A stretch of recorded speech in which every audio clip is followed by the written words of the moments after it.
welcome back to my channel. So it is, I think, 8:30 at night, and I just did my nighttime skincare routine. I want to show you guys my nighttime skincare routine because I've been asked a couple of times in the past to show you guys the products I use, the steps I go through. So I'm going to go from when I take off my makeup to my very last step on applying my creams and potions and all that kind of stuff. So that's why I'm not wearing any makeup. It's kind of an easy type of video to not have to wear a lot of makeup for this, so you guys can see what my skin looks like. If you've seen my other skincare videos, you know my skin has come through a very long journey. I suffered from very deep cystic acne, which was very painful. I actually don't have them right now. Once in a blue moon, I'll get one or like just a regular pimple. And, you know, in time it goes away with the steps that I use. Now, keep in mind, I'm a very big skincare lover. I am, you know, very adamant about my skincare routine. My products are very excessive. I don't think that maybe all of you need this multiple step, but I prefer doing it for me because not only does it make my skin look really great underneath makeup, but it's just a therapeutic stress reliever for me at the end of each day when I am winding down from the crazy day that I had, you know, working and whatnot. I do have a regular full-time job. YouTube is not my job, and it's just a hobby. So I'm gonna just get in to it. If you guys are like bouncing back and forth, I apologize. I'm actually using a different stand today and I'm just testing it out. Okay, so first off, my nighttime skincare routine. When I get home from wherever I am, if it's late, I will always remove my makeup before I wash my face. And I'm not exaggerating. It could be 2 o'clock in the morning and I will remove my makeup and wash my face and apply my serums and my creams. I will still go through the entire process. It could be 10 o'clock at night. It could be midnight. It could be 2 a.m. It could be 1 a.m. I don't usually come home anytime after 2. 2 a.m. has been the latest in my lifetime. So, I mean, realistically, no matter how late it is, I always do my nighttime skincare routine. I cannot go to bed without my makeup off, my skin feeling fresh and hydrated, ready to repair itself while I'm sleeping. So that's another thing I want you guys to think about. Your skin is repairing itself while you sleep. So if you leave makeup and crap on your skin, it's just not going to do well. You will get breakouts, you'll get irritation, all that kind of great stuff. So, I mean, my best advice to you is if you are a makeup wearer, please take off your makeup at night before you go to bed and wash your face. Now, for me, I try anything I can get my hands on because I'm just a makeup beauty junkie, and I love trying out new products. But the ones that I've been currently using for the winter time, I will show you right now. So to take off my eye makeup recently, I've been using the Aurora Acacia Grapeseed Oil. This is more of a, I want to call it a thinner oil because it's not as thick as the jojoba. I have used the jojoba oil on my like eyelids, and I find that it's really thick, the oil. I mean, oil is oil. It'll get off any eye makeup that you have, but I prefer this one because it doesn't leave a film on my eyes. And this is 100% pure, not animal tested, no synthetic ingredients, paraben and petroleum free. So this you can get at your natural food store. That's what the packaging looks like. I'm sorry if it's washed out, but I have a little spotlight on me from my phone. So this is what I take with a little cotton round. I usually dampen it, and then I will, you know, dump some over gently. Just gently. The oil will break down any makeup that you have without really tugging on your eye anyways. So that's why I love using natural oil. Now, if you guys know, you guys have watched me for a long time, you know that my favorite ultimate eye makeup remover is the L'Oreal waterproof eye makeup remover. It's in a square container. You shake it up. It's like Biophase. Anyways, that's one of my ultimate favorites from the drugstore. In case you can't find this, the L'Oreal one is definitely my top favorite from the drugstore. Excuse me, but this is what I've been currently using. It's got vitamin E in it as well, so it helps hydrate my eye area as I'm removing the makeup, because my eyes, I'm starting to find, get drier, especially in the wintertime, and my eyeballs actually get dried, like so dry they get scratchy and all that kind of stuff. So I do use eye drops for that, but I'm just saying that's how badly dry that my eyes will get. So this really helps with hydration on my lid, under my eye, while I'm removing makeup. So this is great. It does wonders. Then I go in with a makeup wipe. Any makeup wipe I have available, I will use. My favorite are the Neutrogena ones. By all means, they take the Neutrogena and the Kirkland brand are both my favorite. They're kind of rivals to each other. You can find the Costco ones very easy at Costco. They come in a big case. You get a lot for your money. The Neutrogena ones are a little bit more expensive because you get 25 in a container for like, I don't know, $13. Like it can get pricey. The ones I'm using right now are by Ole Henriksen. These are the Nurture Me cleansing cloths. I like these. They're nice. I actually found these at TJ Maxx for $8. So that is what I'm currently using, and they have this flip top here that keeps them fresh, and I just lay them upside down so that the liquid will stay at the most recent wipe that you're going to pull out. That's a little tip from me to you. If you guys have wipes that you find are drying out fast, flip them upside down and keep them upside down on your counter, and whatever juices were at the bottom will follow through to the top where you pull out the wipe, and they'll sit there, and the next time that you pull out the wipe, it'll be moist. So that's what I usually do.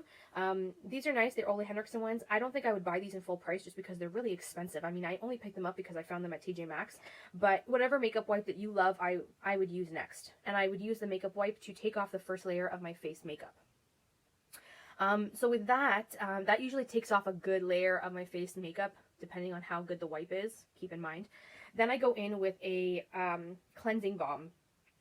And the cleansing balm that I'm using right now is the Estee Edit Dissolve the Drama 2-in-1 Makeup Remover Cleanser. I was using this on my eyes, and it was not happy, so I had to stop using it on my eyes. And then I finally figured out it's a cleansing balm for your face. So it looks like oil in a bottle. You dump it into your hand, you rub it on your hands, and you massage it into your skin, and it breaks down any makeup. When you rinse your face, this actually turns into a milky consistency and rinses away. With that said, I have been enjoying this. The problem is I think this is discontinued. I picked it up for $12 at TJ Maxx, like on a just a random find, and it does the job. I find that it helps remove the makeup without stripping my face, and it kind of puts hydration back into my skin as I'm using it. Obviously, you rinse it off your face, and it'll turn into this milky consistency, and it'll just wash away. Once this step is done, and that will take a lot of your makeup off, like a lot of any residue that you may have on your skin that you didn't know you had, this will take it off. Once I do that, I rinse, and then I go in with my actual cleanser.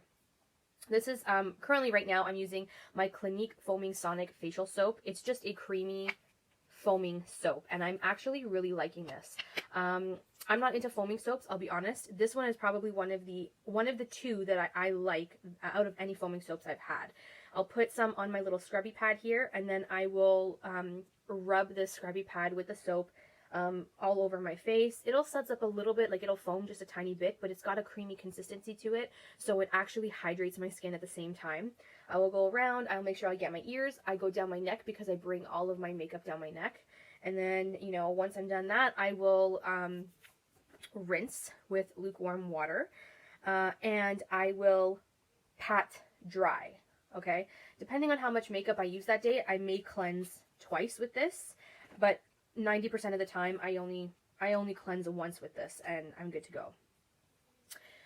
Okay, so once I pat dry after I've rinsed my last cleansing step, what I like to do is, if I'm doing a mask that night, that's when I'll start my masking process. And, for everyone, it could be different depending on what they use and all that kind of great stuff. I mean, any mask, this is when you would use it, is right after you cleanse. I have a couple here that I can show you that I have been using. My first one is my Ride or Die Glam Glow Super Mud Clearing Treatment. This is actually a 0.5 bottle. I like to spot treat with this if I have any breakouts like I did here or down here. Normally my breakouts come around this area, which are hormonal, and they come up around my ovulation time or my period time, and I just have to deal with them. They're not as bad as what they used to be. I mean, they're definitely a lot more controlled than what they used to be. But my Glam Glow Super Mud does save the day for those type of scenarios, and I do have 2 full-size backups and another one of these 0.5s in my travel case for my trip coming up, because this stuff is the bomb. It is pricey, but I say it's well worth it because it does get rid of all of the crap that's sitting in your pores.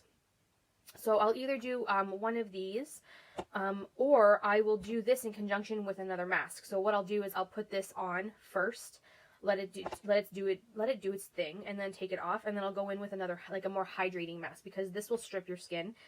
It'll take out all the oils and all that of your skin. So you want to add hydration back.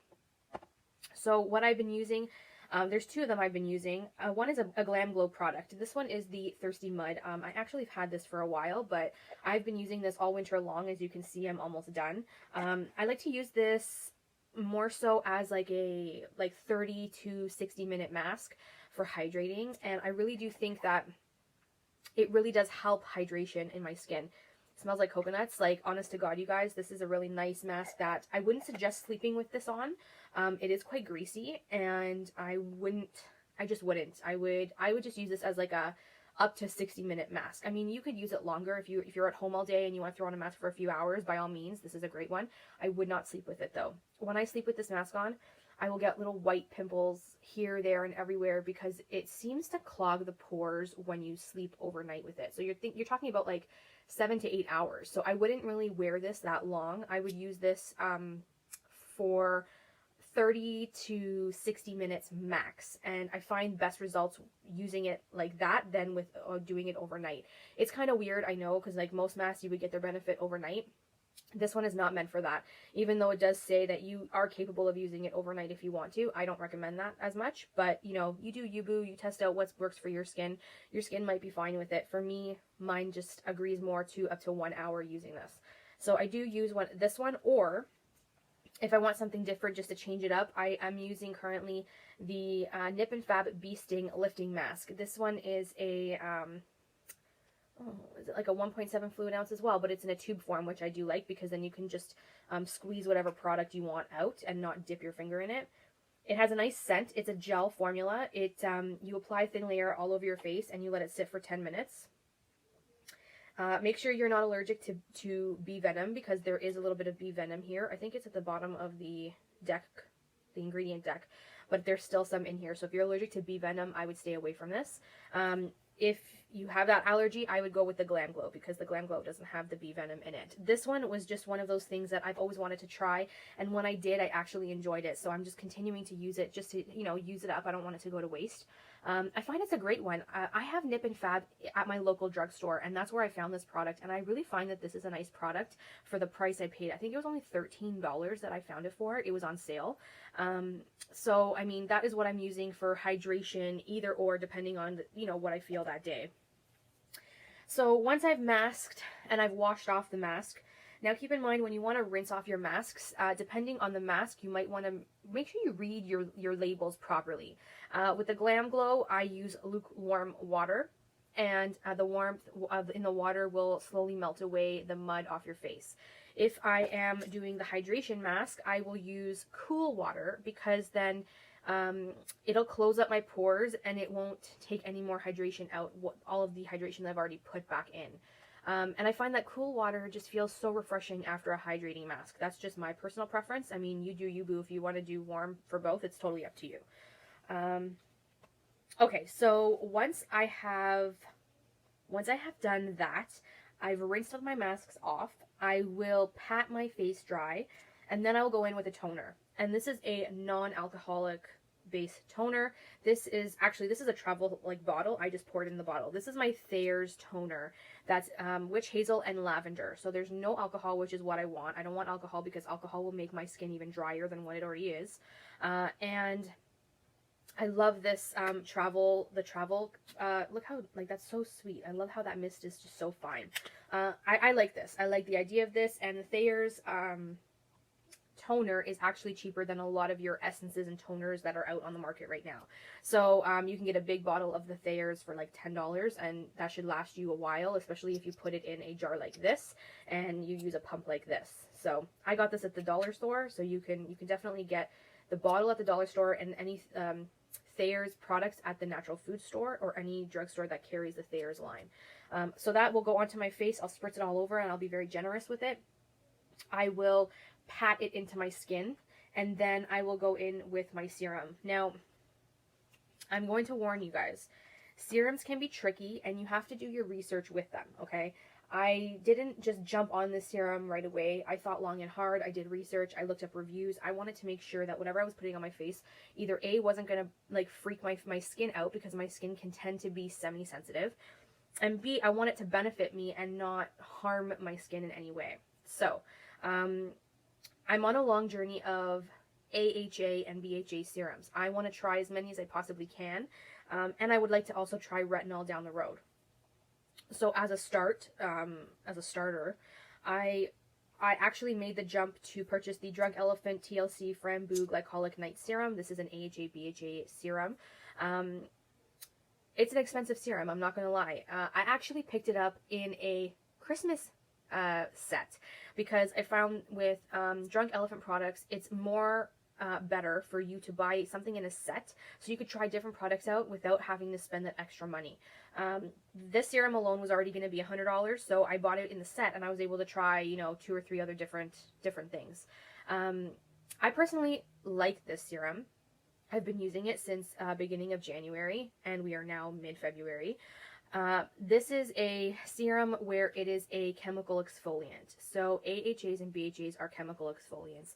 They will eat away the dead skin cells on your face, on your skin, so that your skin will be more glowy, more luminous, without you even wearing product. And I'm sure you can see that right now in my skin, that I am very glowy and I am very luminous. There's a mixture there. So what you have to do with this product is you have to shake it really well and to activate the ingredients.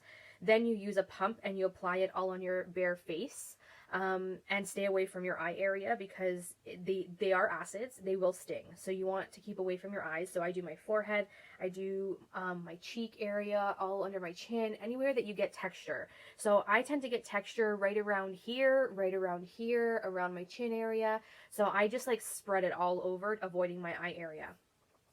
I let that sink in because it's a gel consistency. I will let that sink in first before I go in with any other product. You want the product to be completely soaked into your skin before you start layering more stuff onto it, because then you'll have a better result and you'll have less of a chance for your skin to react to all of the products you're layering on top. You guys know what I mean? Anyways, so yes, I do enjoy this product. It is pricey. I think it's worth it because my skin looks phenomenal under makeup when I use this. And hell, you know, if that is one thing that I can't cheap out on is the serum, then I will manage to work around it with all my other products and being more affordable if I have to. I just find that this is well worth it. And, you know, if you guys don't know or you're not sure, go check out reviews. Like there is, Stephanie Nicole is an amazing YouTuber. She's all about skincare. She gets into deep detail on the Drunk Elephant line, and she also gets into detail comparing this to the Sunday Riley products at Sephora. So if you want more information, definitely check her out. She's an amazing woman. I think that she's very well knowledgeable, and I think that, you know, I trust her judgment. You need to, you know, check her out, see if you agree or if you, you know, get any more information out of her. She's very knowledgeable in skin, and I very much appreciate that. So yes, I do go in with this. I let it sink in and I let it dry down before I apply anything else. Once that's sunk in, I go in with a moisturizer. And it's funny because this product is actually marketed as a deep hydration mask. This is the Pacifica Vital Immersion Deep Hydration Mask. But I use it as a heavy night cream at night. I'm actually almost done. As you can see, I've pretty much used up most of the jar. This is an amazing heavy night cream for really cold weather. And I started using this in the beginning of January when Toronto was like minus 25. And this saved my skin. So once that Drunk Elephant serum has been dried in, I will take my little spatula. I will put a dab here, a dab here, a dab here, a dab here. And I will gently massage my face with this cream, making sure I get my neck and making sure I'm, you know, pushing up when I'm rubbing. You want gravity to pull up, not pull down. This is cruelty-free. It is found at the natural food store, but I found mine at TJ Maxx once again. So I wanted to use it because I wasn't sure how long I had before it went bad. With TJ Maxx products, you got to make sure that you use it just in case it was on the shelf for a while. But it's a great moisturizer. I find that it's nice and heavy and it works nicely on my skin because my skin can be really dry. My skin is usually drier in the winter time than it is in summer. So I do put this on. I will let that sink in nicely. This product doesn't take long to sink in either, and it does work nicely on my skin. Then my final step will be, this is interesting. This is interesting. Before I get into my final step, at this time I will use this as my eye cream, or if I have like sample eye creams from like little sample like packets, I'll use my eye cream at this point, and I'll just, you know, dab a little bit under here and dab a little bit under here, all that jazz. Normally, if I don't, because I don't usually have a full-size eye cream, I just use my moisturizer as an eye cream, because essentially they're the same, and Stephanie Nicole will teach you that. So go check her out. She's freaking amazing. Anyways, so then my final step after I dab my eye cream or my moisturizer under my eyes, I will go in with a beauty oil. And yes, my last step is a beauty oil. You might think, oh my god, girl, why are you doing a beauty oil as your last step? Shouldn't you do that before you put your moisturizer on? No. And I'll tell you why. Again, this is something I learned from Stephanie Nicole. So this is the beauty oil I've been using. It's just a sample size of the Virgin Marula oil from Drunk Elephant, which I have been loving, by the way. It is thicker. First of all, Stephanie has taught me to put my products on from thinnest to thickest, and that's number one. And number two, oils do not get deep into your skin. Beauty oils are softening agents to your skin and hydrate the surface of your skin. They don't actually physically get deep into the layers of your skin. So if I were to put this beauty oil on first and then I would put on my cream, the beauty oil is going to act as a barrier to my skin. So whatever I put on top of it will not allow the products to soak deeper into the layers of the skin, which is why I use this last. I want the serum to go deep into the layers of my skin. I want the thick hydrating cream to go deep into the layers of my skin. This is going to seal whatever I put on my skin. This oil is going to seal it all in and act as a barrier, so whatever is on the outside can't soak in. So this will act as the barrier. It will soften my skin and keep the first couple layers hydrated, while the products underneath have been absorbed and are doing their thing underneath the layers. That is the biggest secret I can tell you. I didn't know that when I was in my early 20s, mid 20s. I'll be 30 this year, so I'll have to say, like, I learned this in the last year. I didn't know that. So now I start using my oils as my very last step, and I tell you, my skin has done a completely 180. The oil will lock in whatever products you've put in underneath, and you're good to go. A lot of people think that putting oil on as your first step is the best way, and it's not, because the oil will act as a barrier. So whatever you put on top of that oil on your skin is not going to allow it to sink in. So essentially, if you're putting this on first and then your serum, it's not doing anything. It's not working as it should, because this serum can't get into the levels of the skin that it needs to in order for it to properly work. So I use this last, and ever since I've started using my oil last, I tell you, it's a complete game changer. I know mentally it sounds wrong, but I promise you, you will thank me. You will thank me. I'm actually almost done this little guy. I've had him for a while. I started using him in the beginning of January when I got sick. And I still have this. Like, I use one pump every night, and I still have been getting through it. And it's only like a 0.17 fluid ounce, so it's really small. But I'm telling you, try it. Change your skincare routine. Put your oil at your last step. You will thank me. That was my nighttime skincare routine, you guys. I hope you enjoyed it. I really hope I tried to share the knowledge. Let me know down below if you have tried these steps and how they work for you, if you've tried any of these products and if they worked for you. Thank you so much for watching. I appreciate all you guys, and I'll see you guys in my next video. Bye. Mwah.